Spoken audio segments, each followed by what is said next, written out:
Dans l'évangile de Jean, au chapitre 17 et au verset 4, le Seigneur Jésus dira dans sa prière sacerdotale, dans sa prière pour l'Église, parlant de son Père, il dira « Je t'ai glorifié sur la terre, j'ai achevé l'œuvre que tu m'as donnée à faire. J'ai fait connaître ta grandeur, en quelque sorte, dira Jésus, et ta gloire sur cette terre, en menant à bonne fin la mission que tu m'as confiée. » Alors des paroles ici qui sont d'une telle profondeur, d'une telle portée que je qualifierais de vraiment indescriptible, qu'on ne peut saisir toute la portée, tout le sens, voyez-vous.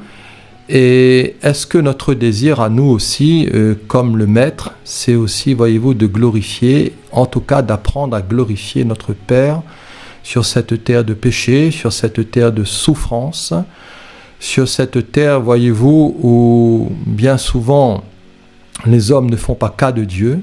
Avons-nous à cœur de glorifier notre Père qui est dans les cieux et d'achever aussi l'œuvre, le travail, la mission que le Seigneur t'a confié, mon frère, ma sœur, et que le Seigneur également m'a confié. Alors il nous faut du courage, et il nous faut, voyez-vous, avoir une bonne et une juste relation avec le Seigneur, il nous faut veiller, il nous faut prier, il nous faut persévérer dans ces choses. Alors Jésus ne parle jamais dans le vide, des paroles ici qui nous dépassent, qui dépassent l'intelligence humaine, et nous savons que tout au long de son existence sur cette terre, le Seigneur Jésus a toujours glorifié son Père. Voilà.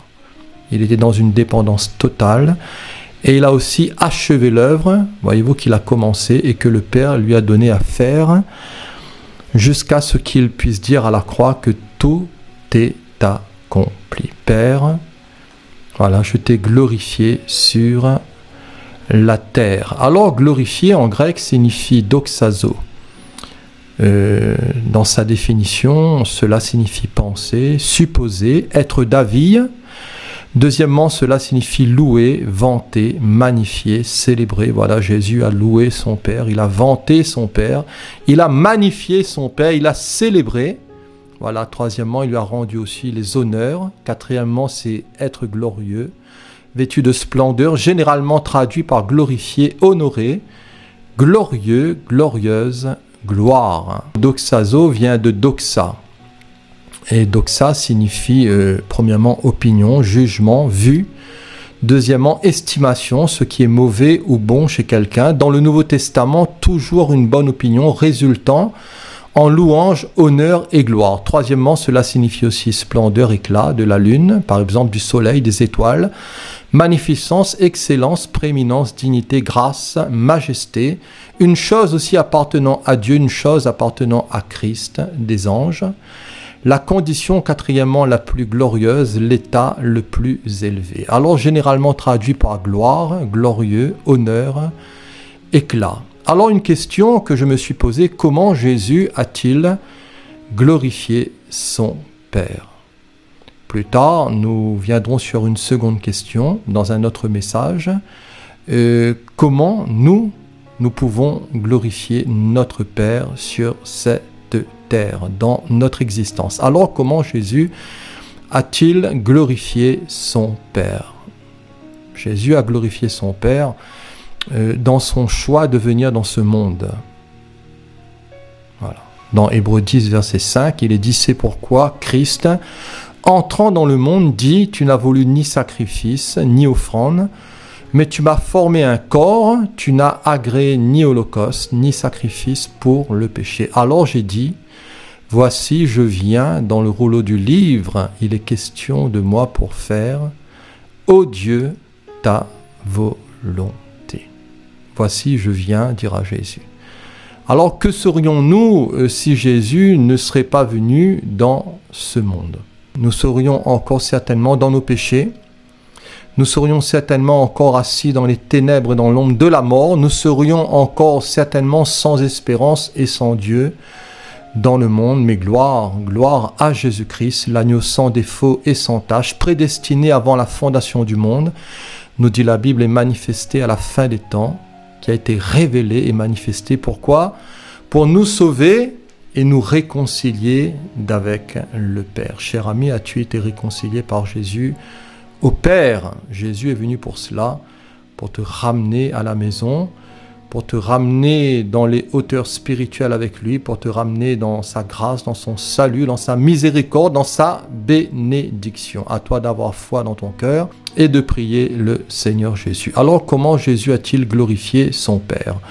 Dans son choix de venir dans ce monde. Dans Philippiens 2, verset 5, il est dit « Ayez en vous les sentiments qui étaient en Jésus-Christ, lequel, existant en forme de Dieu, n'a point regardé comme une proie, à arracher d'être égal avec Dieu, mais s'est dépouillé lui-même en prenant une forme de serviteur, en devenant semblable aux hommes, et ayant paru comme un simple homme, il s'est humilié lui-même, se rendant obéissant jusqu'à la mort, même jusqu'à la mort de la croix. C'est pourquoi aussi Dieu l'a souverainement élevé et lui a donné le nom qui est au-dessus de tout nom, afin qu'au nom de Jésus, tout genou fléchisse dans les cieux, sur la terre et sous la terre, et que toute langue confesse que Jésus-Christ est Seigneur, à la gloire de Dieu le Père. Voilà, que toute langue confesse que Jésus-Christ est Seigneur, à la gloire de Dieu le Père. Alors comment Jésus a glorifié son Père? Voyez-vous, c'est dans son abaissement, dans son humiliation et dans sa disposition à venir pour faire la volonté du Père. Lui, Jésus le Christ, qui dès l'origine était de condition divine. Voilà, dès l'origine, il ne chercha pas à profiter de l'égalité avec Dieu, mais il s'est dépouillé lui-même et il a pris la condition du serviteur. Il se rendit semblable aux hommes en tout point, bien sûr à l'exception du péché, parce que Jésus est cette pâte sans levain, et c'est dans sa nature que nous sommes sanctifiés. En lui, il n'y a pas l'ombre, il n'y a pas trace de péché, et tout en lui montrait qu'il était bien un homme. Il s'abaissa lui-même en devenant obéissant jusqu'à subir la mort, oui, la mort sur la croix. Alors Jésus-Christ, qui possède une double nature, une nature pleinement humaine, mais aussi la nature divine, chose que beaucoup de sectes ne peuvent accepter. Vous savez, beaucoup trafiquent la parole de Dieu, beaucoup même la falsifient. Voyez-vous, dans certains mouvements religieux, même la Bible, les Écritures sont falsifiées pour nous présenter un petit Jésus, un petit Christ, mais ils ne peuvent, voyez-vous, les sectes accepter, voyez-vous, dans certaines d'entre elles, l'incarnation, la divinité et l'humanité du Christ Jésus. Pourquoi? Parce que derrière tout cela, il y a l'esprit de l'Antéchrist, il y a l'esprit de l'Antichrist, Jésus-Christ, voyez-vous, qui est pleinement homme et pleinement Dieu. Et cela, voyez-vous, beaucoup de sectes et beaucoup de religions ne peuvent tolérer cela. Alors, comment Jésus a-t-il glorifié son Père? Jésus a glorifié son Père aussi au travers de sa naissance. Et dans Luc chapitre 2, il est dit: il y avait dans cette même contrée des bergers qui paissaient dans les champs les veilles de la nuit pour garder leurs troupeaux. Et voici un ange du Seigneur leur apparut, et la gloire du Seigneur resplendit autour d'eux. Ils furent saisis d'une grande frayeur, mais l'ange leur dit: ne craignez point, car je vous annonce une bonne nouvelle qui sera pour tout le peuple le sujet d'une grande joie. C'est qu'aujourd'hui, dans la ville de David, il vous est né un sauveur qui est le Christ, le Seigneur. Et voici à quel signe vous le reconnaîtrez: vous trouverez un enfant emmailloté et couché dans une crèche.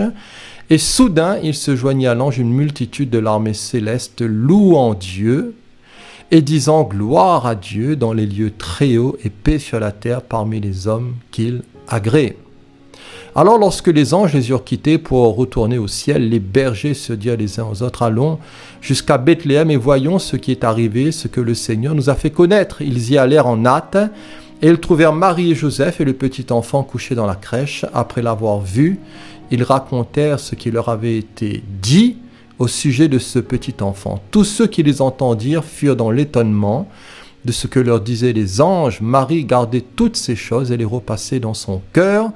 Et les bergers s'en retournèrent, glorifiant et louant Dieu pour tout ce qu'ils avaient entendu et vu, et qui était conforme à ce qui leur avait été annoncé. Alors ne craignez point. Ne craignez point, car je vous annonce une bonne nouvelle qui sera pour tout le peuple le sujet d'une grande joie. C'est qu'aujourd'hui, dans la ville de David, il vous est né un sauveur qui est le Christ, le Seigneur. Jésus doit trouver naissance en nous.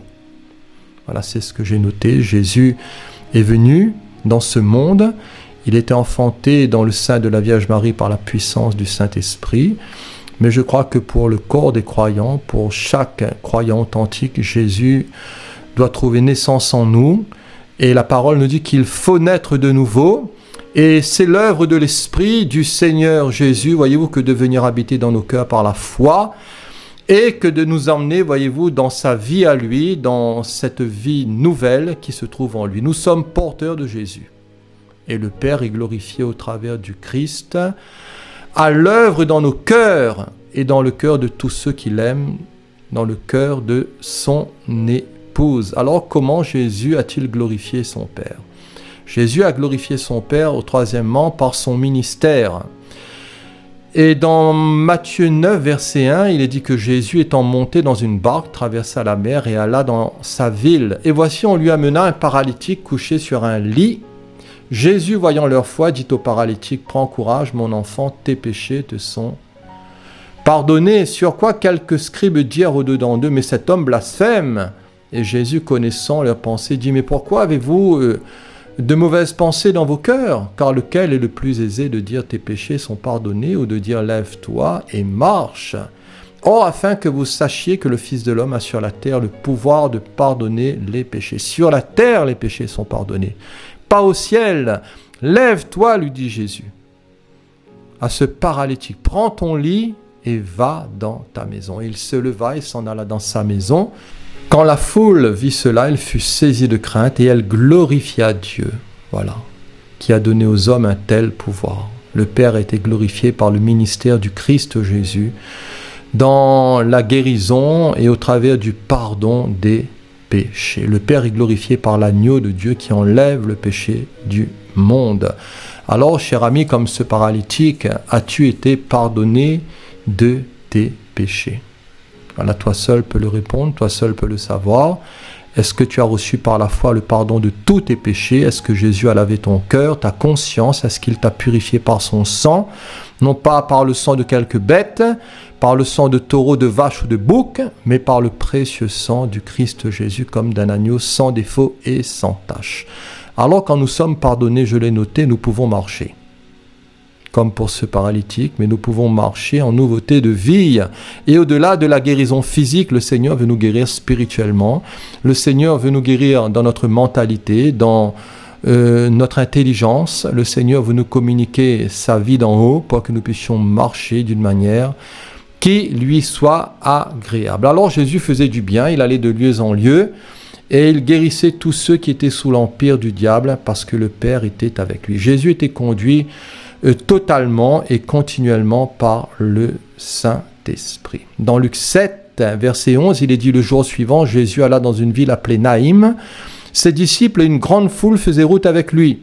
Lorsqu'il fut près de la porte de la ville, voici on portait en terre un mort, fils unique de sa mère qui était veuve. Et il y avait avec elle beaucoup de gens de la ville. Le Seigneur, l'ayant vue, fut ému de compassion pour elle et lui dit: ne pleure pas.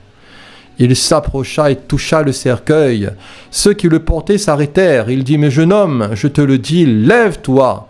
Et le mort s'assit et se mit à parler. Jésus le rendit à sa mère. Alors tous furent saisis de crainte et ils glorifiaient Dieu, nous dit la Bible, disant: un grand prophète apparut parmi nous. Et Dieu a visité son peuple. Cela se comprend. Voyez-vous, que de prodiges, que de miracles, que de guérisons, de restauration, voyez-vous, de mères consolées, de péchés pardonnés, voyez-vous, de paralytiques qui marchent. Ici, voyez-vous, de morts qui sortent, voyez-vous, de son cercueil.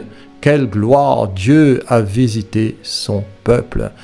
Et merci Seigneur de nous avoir visité par le Christ Jésus et par le Saint-Esprit, un grand prophète. Jésus possédait les 5 ministères.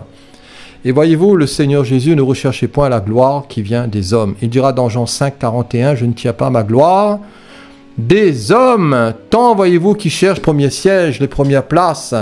Tant, voyez-vous, qui se bagarrent dans les églises, voyez-vous, pour être les premiers, pour avoir la prééminence. Mais le Seigneur Jésus n'était pas dans cet état d'esprit. Le Seigneur Jésus n'était pas dans cette mentalité. Et le Seigneur Jésus ne tirait pas sa gloire d'en bas des hommes. Mais Jésus dira, je sais que vous n'avez point en vous l'amour de Dieu, de mon Père. Je suis venu au nom de mon Père et vous ne me recevez pas. Si un autre vient en son propre nom, vous le recevez. Alors comment pouvez-vous croire, vous qui tirez votre gloire les uns des autres et qui ne cherchez point la gloire qui vient de Dieu seul? Père, je t'ai glorifié sur la terre. J'ai achevé l'œuvre que tu m'as donnée à accomplir. Alors le ministère de Jésus, c'est un ministère qui est efficace. C'est ce que nous constatons dans Matthieu 15, 29. Il est dit, Jésus quitta ces lieux et vint près de la mer de Galilée. Étant monté sur la montagne, il s'y assit. Alors s'approcha de lui une grande foule, ayant avec elle des boiteux, des aveugles, des muets, des estropiés et beaucoup d'autres malades. On les mit à ses pieds et il les guérit. Au pied de Jésus, nous sommes guéris. En sorte que la foule était dans l'admiration de voir que les muets parlaient, que les estropiés étaient guéris, que les boiteux marchaient, que les aveugles voyaient. Et nous dit la Bible, elle glorifiait le Dieu d'Israël. Donc, le Père était glorifié au travers du ministère de Jésus. Alors, est-ce que le temps des miracles existe encore? Vous savez, c'est une grande question théologique. Et beaucoup qui se bagarrent là-dessus, disant oui, il existe encore des miracles. D'autres disent que non, après les actes des apôtres, il y a les épîtres, il n'y a plus de miracles, et les miracles ont cessé. Alors vous savez, moi, pour ma conviction personnelle, dans mon étude de la parole, je crois que Dieu ne nous doit rien. Je crois que Dieu, il est tout puissant. Je crois que Dieu, il est suffisant. Je crois que le Seigneur est au ciel et il fait ce qu'il veut. Je crois personnellement que Dieu entend les cris des malheureux. Je crois que rien n'empêche au Seigneur d'agir. Je crois que le Seigneur n'est pas esclave de nous, qu'il ne nous doit rien. Voilà. Mais qu'il use de bonté, de miséricorde et que le Seigneur peut relever qui il veut. Il fait grâce à qui il veut. Il fait miséricorde à qui il veut. Alors se bagarrer, est-ce que Dieu guérit ou est-ce que Dieu ne guérit plus? Je crois que c'est un faux débat. Je crois que le Seigneur est le même hier, aujourd'hui et éternellement. Alors le but des miracles, c'est de glorifier le Seigneur et non de passer pour un grand guérisseur. C'est ce que j'ai noté. Le but des miracles, c'est de glorifier le Seigneur et non de passer pour un grand guérisseur ou un grand pasteur ou un grand prophète. Voilà, vous savez, les hommes ont tellement tendance à séduire les autres. Les hommes, voyez-vous, avec le malin, ont toujours tendance à séduire les foules, à brasser les foules, et voyez-vous, à se faire passer pour tel guérisseur, pour tel, voyez-vous, pour telle personne qui a reçu du Seigneur des dons extraordinaires, voyez-vous, et au final, la gloire ne revient jamais au Seigneur, la gloire est pour eux. Voilà, la chair vole la gloire à Dieu. C'est ce que j'ai noté. La chair de péché est dégoûtante, c'est ce que j'ai noté aussi. Aux Romains, Paul écrira ceci. En effet, les perfections invisibles de Dieu, sa puissance éternelle et sa divinité se voient comme à l'œil. Depuis la création du monde, quand on les considère dans ses ouvrages, ils sont donc inexcusables, puisque ayant connu Dieu, ils ne l'ont point glorifié comme Dieu, et ne lui ont point rendu grâce, mais ils se sont égarés dans leurs pensées, et leur cœur sans intelligence a été plongé dans les ténèbres. Se vantant d'être sages, ils sont devenus fous, et ils ont changé la gloire du Dieu incorruptible en image, représentant l'homme corruptible, des oiseaux, des quadrupèdes et des reptiles. Alors, se vantant d'être sages, ils sont devenus fous. Voilà.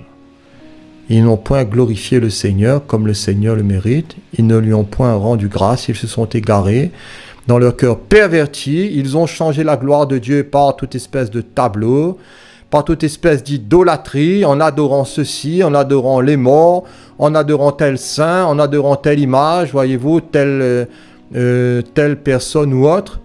Mais la Bible nous dit, voyez-vous, que ceux qui font ces choses, ils leur ressemblent. Se vantant d'être sages, ils sont devenus fous. Et vous avez beau leur montrer la parole en leur disant, voilà, le Seigneur condamne l'idolâtrie. On ne peut pas représenter le Seigneur qui est esprit. Dieu est esprit, voyez-vous, et on peut adorer Dieu qu'en esprit, en vérité. Et voilà, ils vont toujours vous mettre, voyez-vous, de la peinture. Ils vont toujours vous mettre des tableaux en disant non, il faut à tout prix passer par là. Mais tout cela, voyez-vous, n'est que mensonge. Alors, dans l'un de ce sens, ils sont devenus fous. Ce mot fou signifie d'un goût plat et sans saveur. Voilà. Vous savez, la saveur nous vient du Christ Jésus, cela ne vient pas de la terre, des hommes, des religions. Et plus que nous rechercherons la gloire du Seigneur, c'est ce que j'ai noté, c'est plus que notre témoignage sera salé, resplendissant à la gloire de notre Père qui est dans les cieux.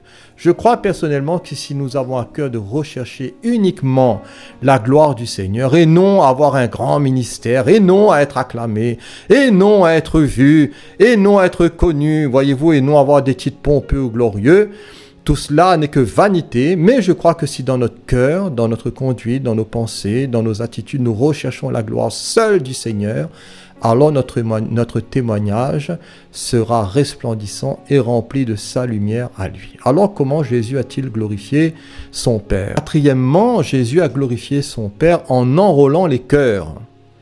Dans Luc 18, verset 35, Jésus approchait de Jéricho, un aveugle était assis au bord du chemin, et il mendiait. Entendant la foule passer, il demanda ce que c'était. On lui dit, mais c'est Jésus de Nazareth qui passe. Et il cria, mais Jésus, fils de David, aie pitié de moi. Voilà, ceux qui marchaient devant le reprenaient pour le faire taire. Tais-toi. Mais il criait beaucoup plus fort, fils de David, aie pitié de moi. Jésus s'étant arrêté, Jésus va s'arrêter, ordonna qu'on le lui amène, et quand il se fut approché, il lui demanda. Jésus lui demanda, mais que veux-tu que je te fasse? Il répondit, mais Seigneur, que je recouvre la vue. Et Jésus lui dit, recouvre la vue, ta foi t'a sauvé. Et la Bible nous dit, à l'instant, il recouvra la vue et suivit Jésus en glorifiant Dieu. Voilà. Voilà ce pauvre aveugle. Il a été guéri. Qu'est-ce qu'il a fait après avoir recouvert la vue? Il a suivi Jésus en glorifiant Dieu. Tout le peuple, voyant cela, loue à Dieu. Dans Acte 9, verset 17, il est dit, Ananias sortit et lorsqu'il fut arrivé dans la maison, il imposa les mains à Saul en disant, Saul, mon frère, le Seigneur Jésus, qui t'est apparu sur le chemin par lequel tu venais, m'a envoyé pour que tu recouvres la vue et que tu sois rempli du Saint-Esprit. Au même instant, il tomba de ses yeux comme des écailles et il recouvra la vue, il se leva et fut baptisé. Alors, quand le Seigneur nous enrôle, c'est, voyez-vous, pour premièrement nous ouvrir les yeux sur notre condition de péché, de pécheur. C'est pour que nous puissions nous humilier sous sa puissante main, faire un demi-tour et abandonner toute notre vie de péché, toute notre vie d'idolâtrie et nous ouvrir à lui et nous faire baptiser adultes, voilà, adultes pour le pardon de nos péchés et aussi pour que le Seigneur nous remplisse de son Saint-Esprit. Voilà, pour que nous puissions marcher dignement pour lui. Vous savez, le Saint-Esprit est là pour que nous puissions glorifier le Père et glorifier le Christ, Jésus. Il prendra de ce qui est à moi et il vous l'annoncera. Le Saint-Esprit n'est pas là pour nous faire danser, pour nous faire la java, pour nous faire rueler comme des animaux ou pour nous faire tomber. Où est-ce que vous avez vu tout cela dans la Bible, chers amis, frères et sœurs? Où est-ce que vous avez vu l'œuvre du Saint-Esprit dans toutes ces affaires? Jamais. Le Saint-Esprit nous donne toujours de l'équilibre, de la stabilité, nous donne du discernement, de l'intelligence, de la sagesse. Et le Saint-Esprit prend de ce qui est au Christ Jésus, sa parole, le Logos, pour nous enseigner et pour que nous puissions marcher et nous engager dans la lumière. Apocalypse 1, verset 5, à celui qui nous aime, qui nous a délivrés de nos péchés par son sang et qui a fait de nous un royaume des sacrificateurs pour Dieu son Père. À lui soit la gloire et la puissance au siècle des siècles. Amen. La version Semeur dira, il a fait de nous un peuple de rois, des prêtres au service de Dieu. Voilà, les prêtres, ce ne sont pas uniquement... Voyez-vous, comme certaines religions le pensent, avec tous ceux qui sont habillés en blanc, voilà, et qui ont, voyez-vous, un office particulier dans telle ou telle religion. Voilà, ce n'est pas du tout la pensée biblique, ce n'est pas du tout la pensée du Seigneur, tout cela vient des hommes. Mais le Seigneur a fait de nous un peuple de rois, des prêtres, et pour tous ceux qui l'ont reçu, pour tous ceux qui ont accepté le Christ Jésus comme Sauveur et Seigneur, ils ont une prêtrise, voyez-vous, ils sont des prêtres au service de Dieu le Père. À lui donc soit la gloire et le pouvoir pour l'éternité. Amen. Alors comment Jésus a glorifié son Père? En achevant son œuvre, et son œuvre c'est l'œuvre de la croix, c'est l'œuvre de sa mort et de sa résurrection. Je disais récemment à des chrétiens, s'il vous enlevait l'œuvre de la croix, de la mort et de la résurrection du Seigneur, alors notre foi est vaine. Tout est là, tout est centré sur la croix, sur la mort et sur la résurrection du Mashiach. Nous sommes là dans cette période de la Pâque, mais vous savez, Christ, notre Pâque, a été immolé. Pour nous, la Pâque, voyez-vous, au-delà d'un jour, c'est tous les jours. Voilà, c'est un peu comme le Shabbat. Ça n'interdit pas, voyez-vous, de mettre un samedi à part, de dire, voilà, je me consacre à ma famille, gloire à Dieu. J'observe un jour, tu ne fais pas de mal. Voilà, c'est une bonne chose, voyez-vous, que de se reposer, au lieu que de se tuer par le travail 7 jours sur 7 et de servir le Seigneur. Mais au-delà, voyez-vous, d'un jour particulier, je suis dans le repos du Christ Jésus tous les jours. Et Jésus a dit, venez à moi, vous tous qui êtes fatigués et chargés, et je vous donnerai du repos. Christ, notre Pâque, a été immolé. Ne l'oublions jamais que tout est dans l'œuvre de la croix, dans la mort du Christ Jésus et dans sa résurrection, notre salut. Alors dans Jean 12, verset 27, maintenant, Jésus dira, mon âme est troublée. Et que dirais-je? Père, délivre-moi de cette heure, mais c'est pour cela que je suis venu. Voilà, il fallait que Jésus achève l'œuvre que le Père lui a donnée. Nous savons qu'à l'heure de la croix, ça a été, voyez-vous, un moment de souffrance intense pour le Christ Jésus, et son âme était troublée, et il dira, mais Père, délivre-moi de cette heure, mais c'est pour cela que je suis venu. Voilà. Père, glorifie ton nom, et une voix vint du ciel, je l'ai glorifié, et je le glorifierai encore. Merci Seigneur Jésus d'être venu. Merci d'être parti jusqu'au bout. Merci d'avoir tout accompli pour nous, de ce que tu as été brisé pour nous, blessé, comme un agneau qu'on emmenait à la boucherie. Merci pour ta mort et pour ta résurrection, qui nous sauve totalement, complètement et parfaitement. Il n'y a rien à rajouter ou à enlever à ton œuvre. Dans Colossiens 2, verset 15, il est dit, il a effacé l'acte dont les ordonnances nous condamnaient et qui subsistait contre nous, et il l'a détruit en le clouant à la croix. Il a dépouillé les dominations et les autorités, les a livrées publiquement en spectacle, en triomphant d'elles par quoi? En triomphant d'elles par la croix. Alors grâce soit rendue à Dieu qui nous fait toujours triompher en Christ, dira l'apôtre Paul dans 2 Corinthiens 2, verset 14, et qui répand par nous en tout lieu l'odeur de sa connaissance. Par la croix, nous triomphons toujours. Pas besoin de méthode de psychologie dite chrétienne, pas besoin, voyez-vous, de philosophe ou de philosophie chrétienne. L'œuvre de la croix est suffisante. Tout est accompli. Alors pour terminer, pour conclure, comment Jésus a glorifié son Père? En retournant vers le Père, dans Jean 16, verset 28, il dira « Je suis sorti du Père et je suis venu dans le monde. Maintenant, je quitte le monde et je vais au Père. » Alors dans son élévation, dans son ascension, dans sa glorification, il y a aussi une intercession du Fils auprès du Père. Pour qui? Pour nous.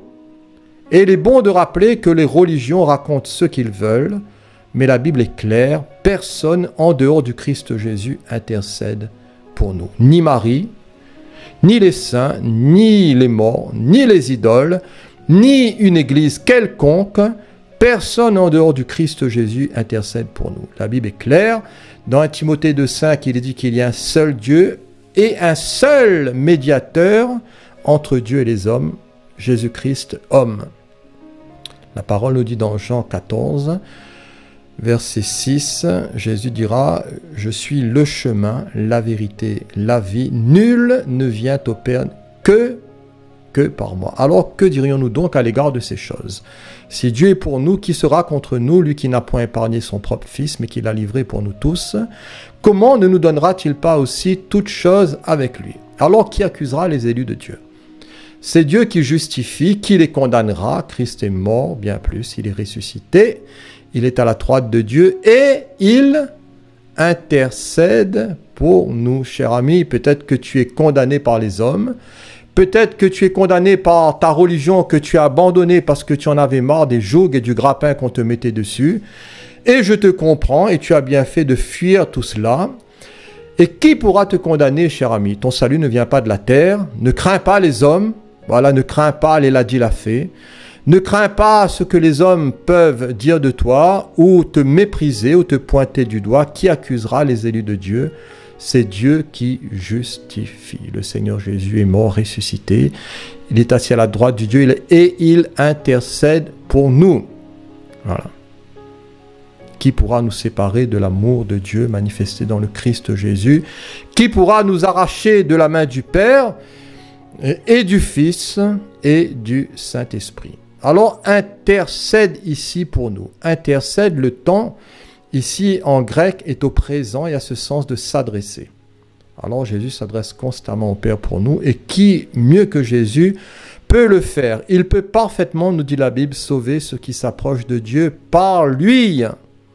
Voilà, uniquement par lui. Il peut parfaitement sauver ceux qui s'approchent de Dieu par lui. Je ne sais pas, cher ami, comment vous lisez la Bible.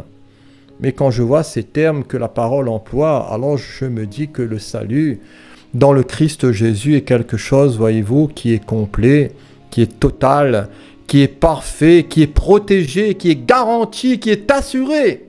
Tant que, voyez-vous, nous nous confions en lui, que nous sommes sages, que nous manifestons, voyez-vous, que nous manifestons notre désir et notre bon vouloir de cultiver notre cœur en lui.